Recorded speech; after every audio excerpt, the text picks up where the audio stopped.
Sigitarama cibuye umuhanda tuzanyura si Kigali Ruhengeri umuhanda tuzanyura si Butare na Cyangugu kaburimbo y'ikirere gusa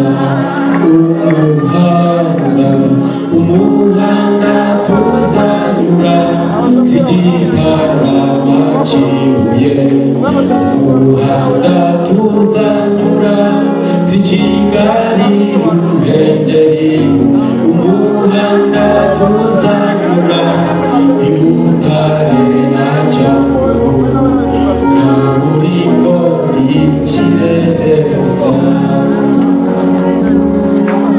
bamwe baguze pajero zimwe zizi kunyaruka ibwira ko tuzanyura mu mihanda y'ibitaka abasore baritoza ngo tuzanyura amazi kaburimbo y'ikirere gusa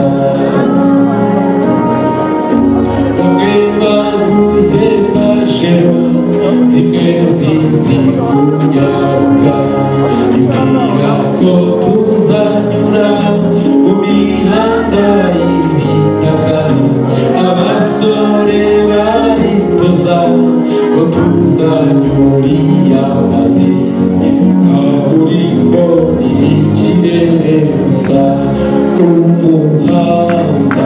umuhanda tuzanyura si Gitarama cibuye umuhanda tuzanyura si Kigali Ruhengeri umuhanda tuzanyura si Butare na Cyangugu kaburimbo y'ikirere gusa. Reka dusome ijambo ry'Imana dusanga bandiko Pawulo yandikiye itorero ry'Abaheburayo ibice byaho 11 turasoma duhere ku murongo wa 32 ipaje 289 cyangwa se urupapuro rwa 249 isezerano rishya urupapuro rwa 229 Abaheburayo 11 tuhera ku murongo wa 32 tugeze ku murongo wa 40. Asifiwe Bwana Yesu. Amen. Ndumva nshaka gusoma ahantu bageze kuri 3 ntabwo ndibuze kuza kubavugaho cyane ni amagambo yisobanuye hanyuma duhanure dutahe muri mugoroba. Asifiwe Bwana Yesu. Amen. Haleluya. Haleluya. Hanyuma ijambo ry'Imana ravuze ngo mbese mvuga iki igihe cyandenga mvuga ibya Gideyoni mvuga ibya Baraki mvuga ibya Samusoni mvuga ibya Yefuta n'ibya Dawidi n'ibya Samweli n'iby'abahanuzi se baheshejwe no kwizera gutsinda abami no gukora ibyo gukiranuka no guhabwa ibyasezeranijwe no kuziba iminwa y'intare no kuzimya umuriro ugurumana cyane no gukira ubugi bw'inkota no gukurwa mu ntege nke bagahabwa imbaraga nyinshi. Bwira abantu nka babiri ngo kurwa mu ntege nkeya uhabwa imbaraga nyinshi mu izina rya Yesu. Hanurira abantu nka babiri ukurwa mu ntege nkeya uhabwa imbaraga nyinshi mu izina rya Yesu. Ongera mubwire ngo kurwa mu ntege nkeya uhabwa imbaraga nyinshi mu izina rya Yesu. Bahejejwe no kwizera gutsinda abami no gukora ibyo gukiranuka no guhabwa ibyasezeranijwe no kuziba iminwa y'intare no kuzimya umuriro ugurumana cyane bivuga ngo bingirirweho no gukira ubugi bw'inkota no gukurwa mu ntege nke bagahabwa imbaraga nyinshi no kuba intwari mu ntambara no kunesha ingabo z'abanyamahanga. Abasore bahabwaga abo bapfushije bazutse abagabo bahabwaga abo bapfushije bazutse abandi bakicishwa inkota ntibemere kurokorwa kugira ngo bahabwe kuzuka kurushaho kuba kwiza. Abandi bakageragereshwa gushinyagurirwa no gukubitwa ibiboko ndetse no kubohwa no gushyirwa mu nzu y'imbohe bicishwa amabuye bacerezwa inkero bakageragezwa, bakicwa, bakicishwa inkota, bakazerera bambaye impu z'intama n'iz'ihene, banyazwe byose, bakababazwa, bakagirirwa nabi. Yemwe n'isi ntiyari ikwiye ko bayibamo. Bazereraga mu mashyamba no mu bihanamanga no mu mavumo no mu maseka. Abo bose nubwo bamaze guhamya no kwizera ubwo kwizera kwabo, nyamara abo bose nubwo bamaze guhamya neza ubwo kwizera kwabo, nyamara ntibarahabwa ibyasezeranijwe, kuko Imana yatugambiriye ikirushaho kuba cyiza, kugira ngo abo badatanywa, badatunganywa rwose tutari kumwe, kugira ngo abo badatunganywa rwose tutari kumwe. Amen. Muri Ezira twahasomye 8:21 aravuze ngo maze ntegekera kwiyiriza ubusa aho ngaho kuri uwo mugezi ahava, kugira ngo twicishe bugufi imbere y'Imana, twicishe bugufi imbere y'Imana yacu, ngo tuyiyoboze inzira idutunganiye twebwe n'abana bacu bato n'ibintu byacu byose. Amen. Dusoreje hehe? Dusoreje mu Bakorinto ba mbere 15. Bakorinto ba mbere 15:23 nababwiye ngo aya magambo n'ubuhanuzi, uyatega amatwi uyumve kandi ubugire bwawe mu izina rya Yesu. Amen. Bakorinto ba mbere 15:23 baravuze ngo ariko umuntu wese mu mwanya we, kuko Kristo ari we muganura, ariko umuntu wese mu mwanya we ko Kristo ari we muganura, maze hanyuma aba Kristo bakazabona kuzuka ubwo azaza. Nibwo imperuka izahera ko isohore, ubwo azashyikiriza Imana ubwami ariyo Data wa twese, amaze gukuraho ingoma zose n'ubutware bwose n'imbaraga zose, kuko akwiriye gutegeka kugeza aho azashyira abanzi be munsi y'ibirenge bye. Umwanzi uzaheruka gukurwaho n'urupfu, kuko handitswe ngo yahawe gutwara byose abishyira munsi y'ibirenge bye. Ariko ubwo ivuga iti ahawe gutwara byose, biragaragara yuko iyamuhaye gutwara byose itabibariwemo. Nuko byose nibimara kumwegurirwa, nibwo umwana w'Imana nawe ubwo aziyegurira iyamweguriye byose, kugira ngo Imana ibe byose kuri bose. Amen. Twakire neza ijambo ry'Imana.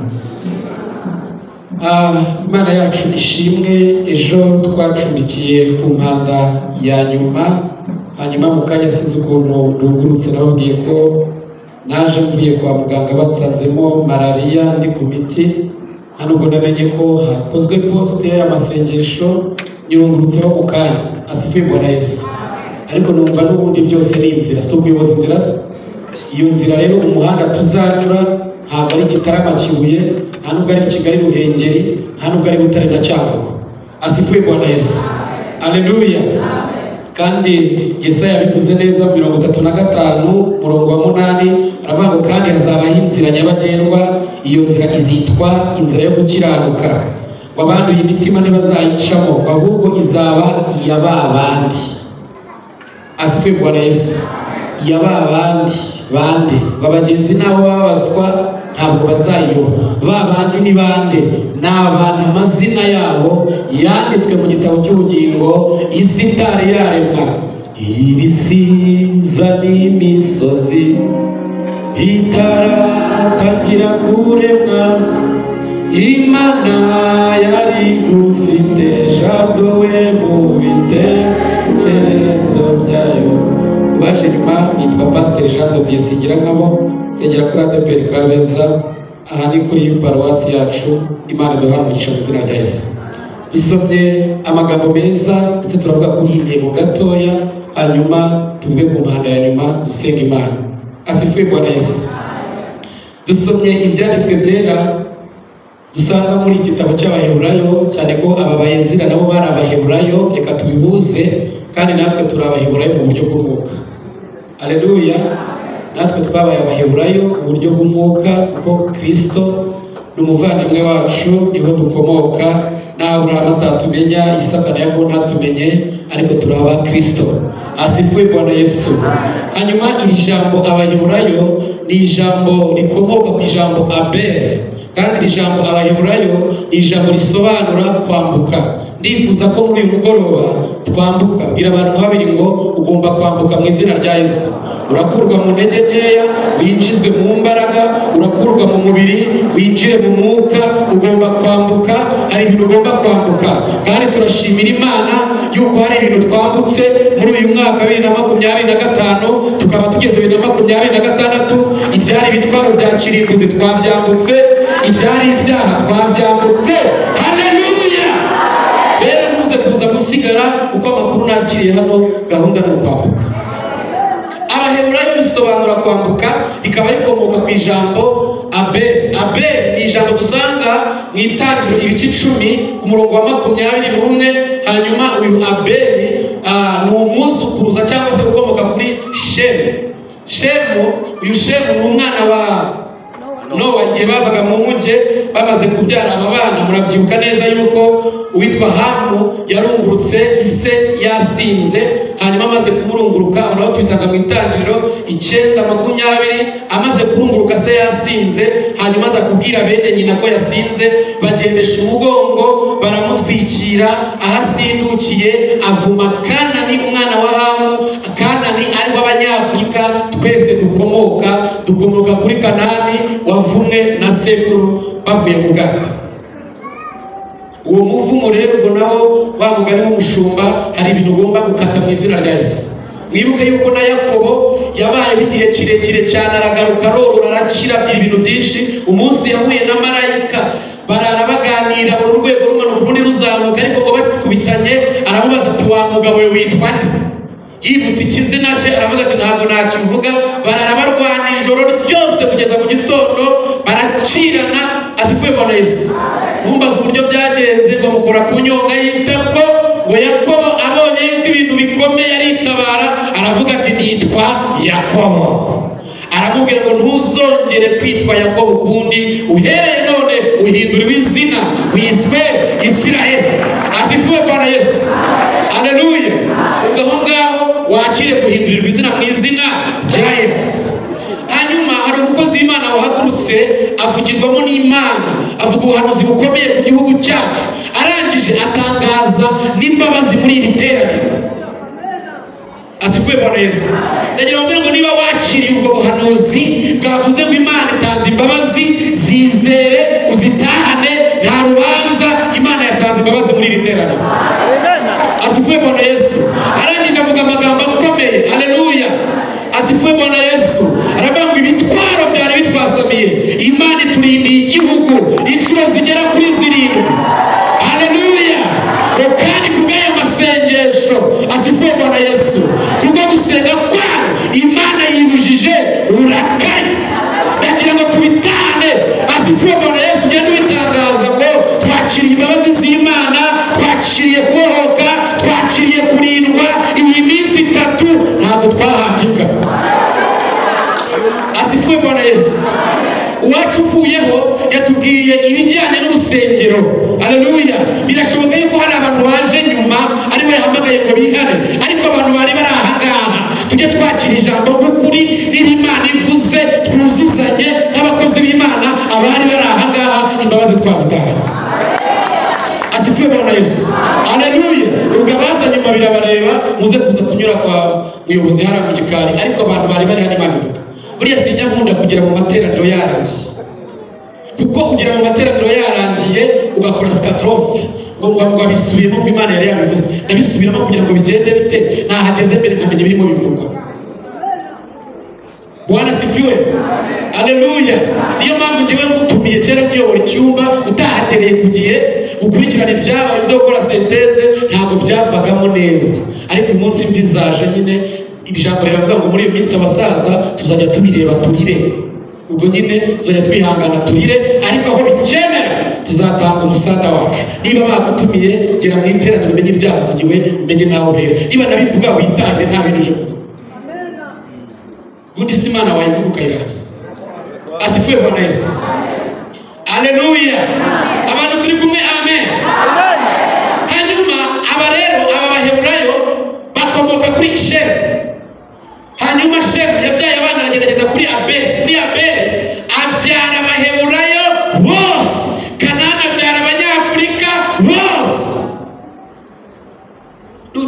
n'uwo muvumo uragora naho dukomoka. Hanyuma rero Bibiliya itubwiye iki? Asifuwe Bwana Yesu. Itubwiye kuri Ezira we aje mata. Aba Baheburayo ibyabo byagenze gute? Amakuru yabo nayahe? Baturutse kuri Shebu. Ndabivuga mu magambo makeya. Asifuwe Bwana Yesu. Amateka twereka yuko kuva ahantu bamaze kuzamuka igihe cyaragiye kiragera, turabyibuka kwa Aburahamu, iravuga ngo mu gihugu cyawe ujye mu gihugu nzakwereka. Aragenda arasohoka atangira kubyara ba Isaka na Aburahamu na ba Yakobo, baramanuka bajya muri Egiputa. Abo ni Abaheburayo. Imana ishaka kurema mu bwoko, irababwira ngo iki gihugu babirukanye mu gihugu Aburahamu yakivuyemo agisohokamo cya Isiraheli, iramubwira ngo kiriya gihugu ubonye nzakiguha. Asifuwe Bwana Yesu.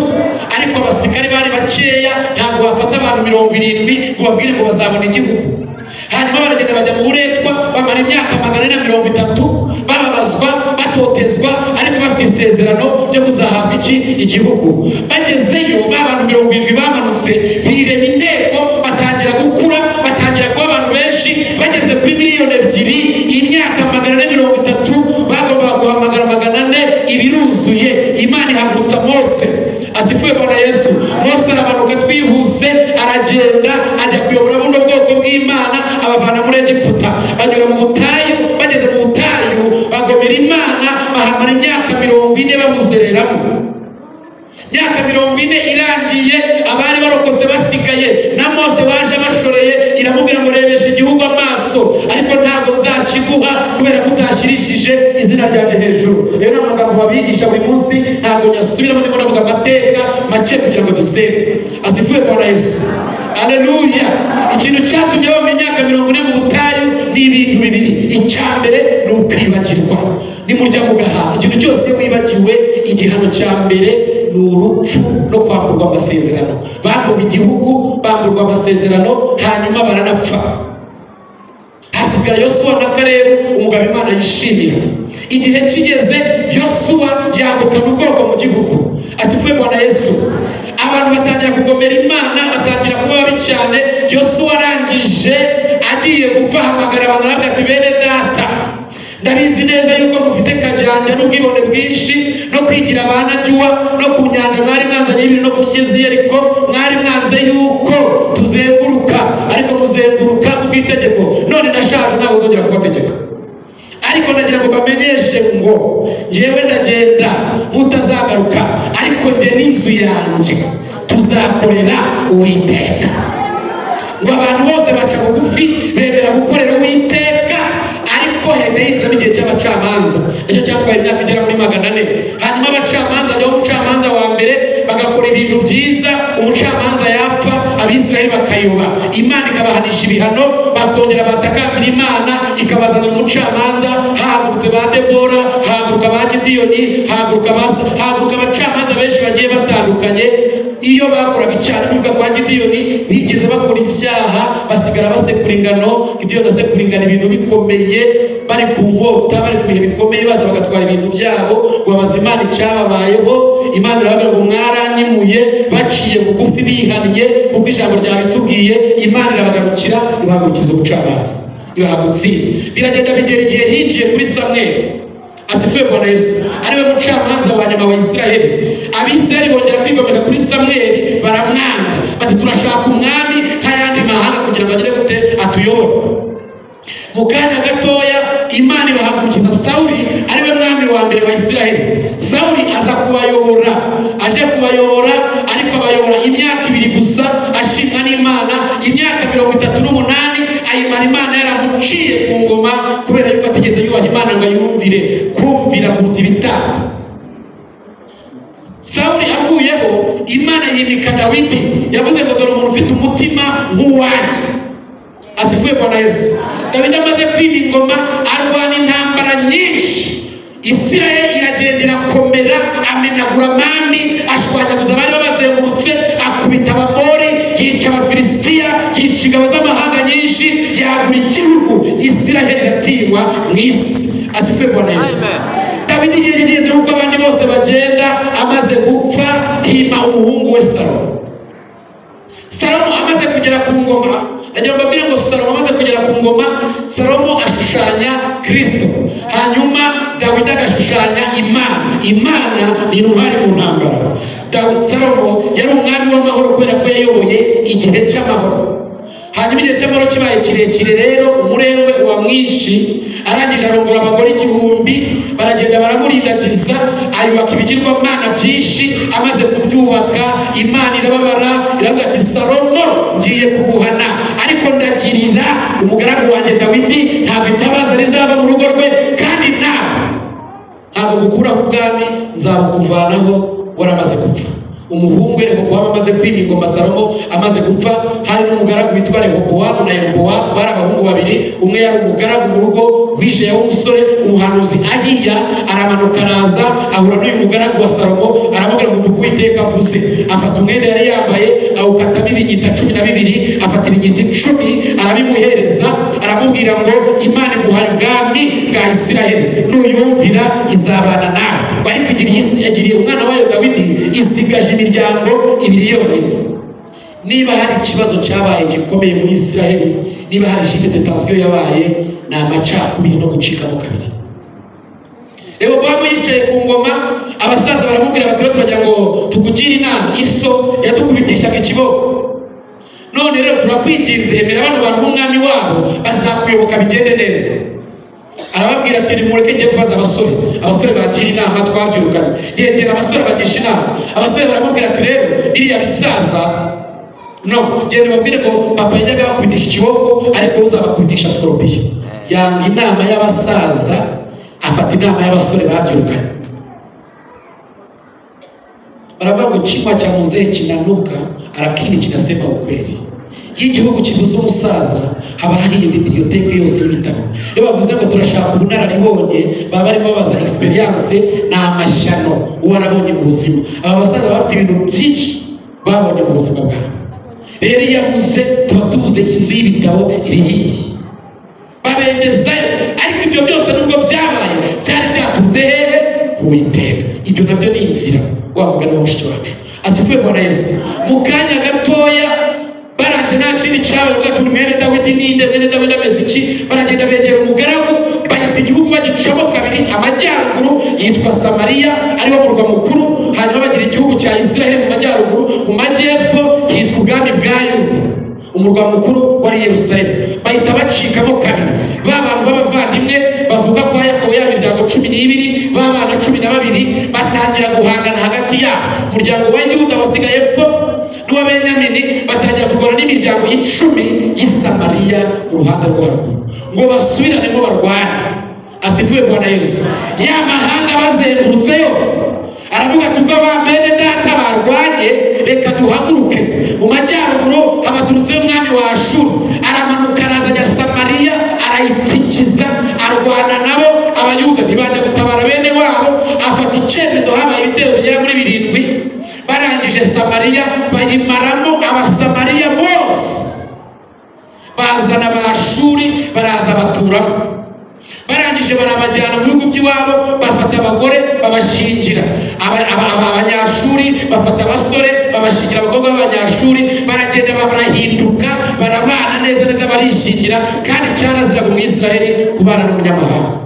Amajyepfo haruguru ni Samariya mu gihugu cya Isiraheli, hepfo bahise ubwami bwa Yudaya, umurwa mukuru ni Yerusalemu. Hasigaye ubwoko bubiri cyangwa se ubwoko bubiri, yes, imiryango 2. Mu kanya gato nabo Nebukadinezari nabo baturutse epfo, abami baramanutse barazamutse, baje kubarwanya. Barazamuka abami barabi Babuloni, baraza barwana nabo, barabatsimbura bose, barabatwara. Niho bano ba Ezira twasomye batubwiye, ba Ezira, ba Nehemiya, aba bose ba Daniyeli, barabakukumba bose babajyana i Babuloni. Igihugu barangije bashyiraho bariyeri, baraza bashyiramo abantu babo. Icyakora ho basigaho umwami bari basizeho, ariko w'igipupe cyabo bayoboraga. Hanyuma basigazamo abantu badafite ikintu bamaze, abantu b'abasaza n'abakecuru batashobora guhinga, ariko abasore b'ubwenge n'abahanga n'abayizira barabanditsi bose barabafata, barabamanukana babajyana i Babuloni. Abandi bagiye ruguru mu majyaruguru muri Ashuri, abandi bamanutse bagiye epfo. Isiraheli iragenda irazima. Igira gute? Irazima. Kandi ngo bigaturuka ku buhanuzi Yeremiya yajyaga bahanurira mu bice byabo 29, akababwira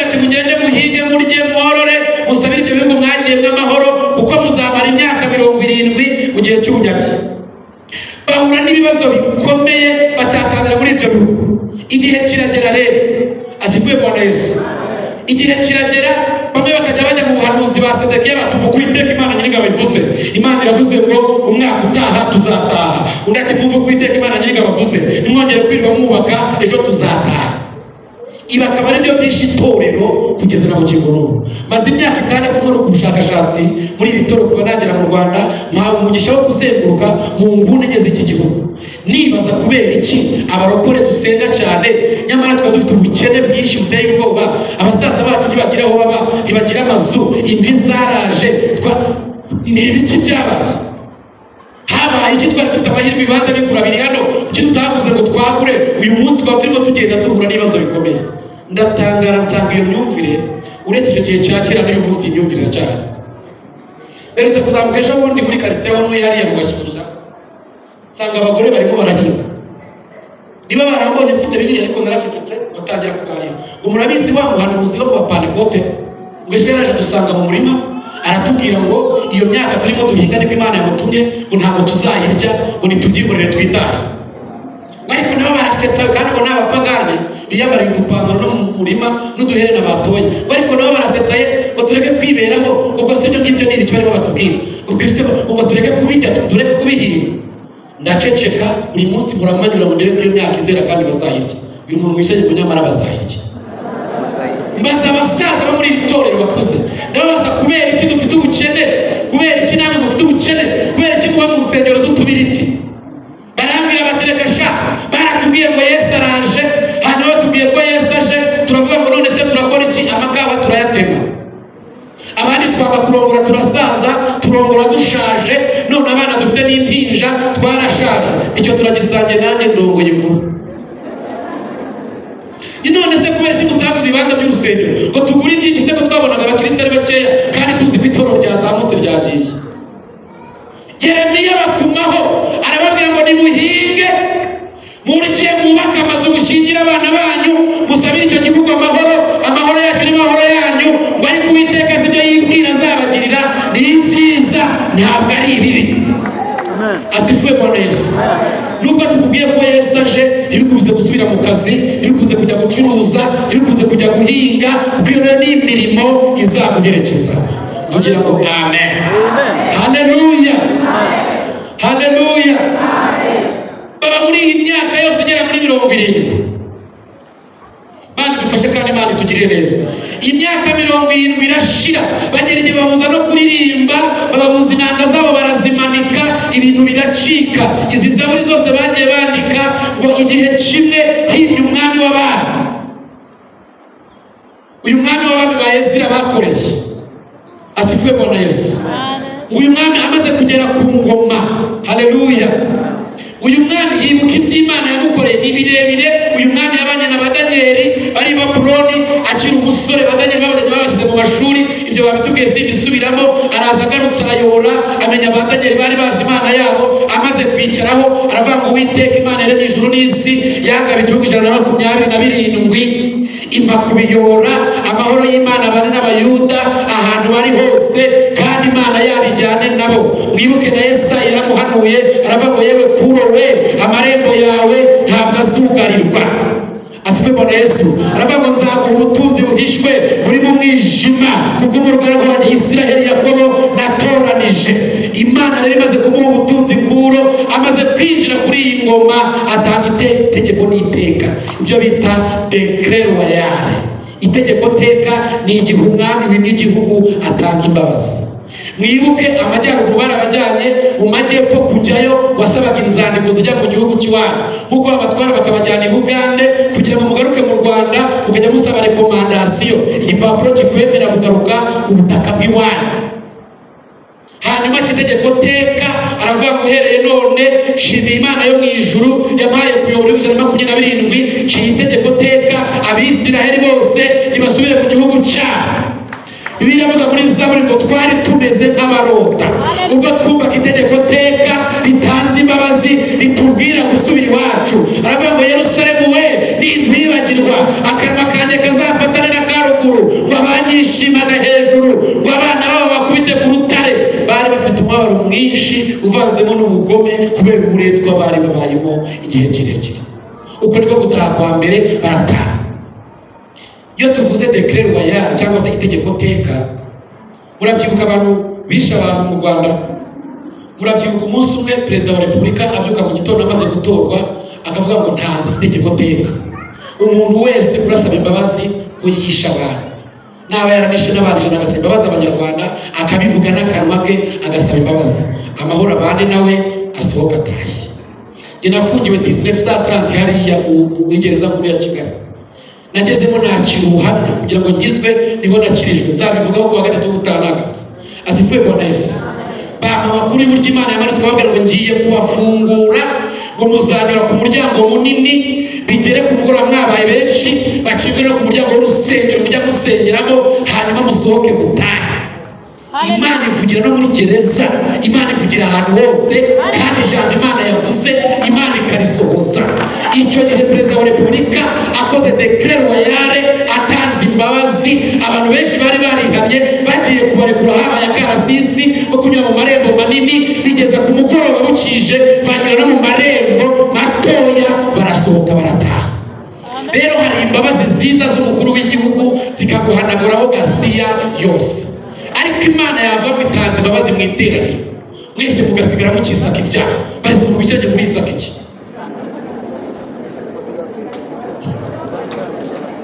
Asifuwe Bwana Yesu.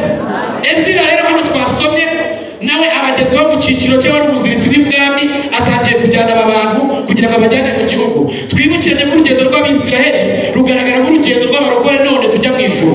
Bajyaga mu gihugu cy'isezerano, natwe turimo turajya mu gihugu cy'amasezerano, turimo turajya iwacu, natwe turi mu rugendo. Umviye inkuru y'urugendo rw'abana b'Isiraheli, urugendo Imana yatangije, akaba ari nayirurangiza. Umviye inkuru y'urugendo rw'abana b'Isiraheli, urugendo Imana yatangije, akaba ari nayirurangiza. Ab'imitima yinangiye, abagabo bahindukiye mu butayu, ukuye Yosuwa na Kalebu, abagabo Imana yishimiraga. Nyemerera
numva umubabaro ati none habaye icyo urashaka iki?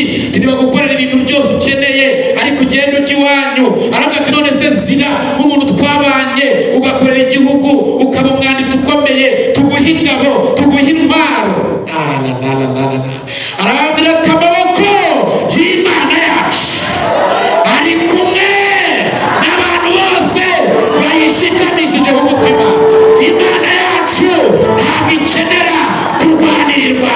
Imana yacu irihagije. Intwaro zacu ntabwo ari iz'umubiri dufata mbere. Turi mu masengesho sheri tugahagarika intambara. Turi mu masengesho sheri tugahagarika ibyorezo. Turi mu masengesho sheri tugatsinda intambara za diplomasi, tugatsinda intambara z'amasasi. None izo mbunda zawe ni iki zadufasha Nyagasani?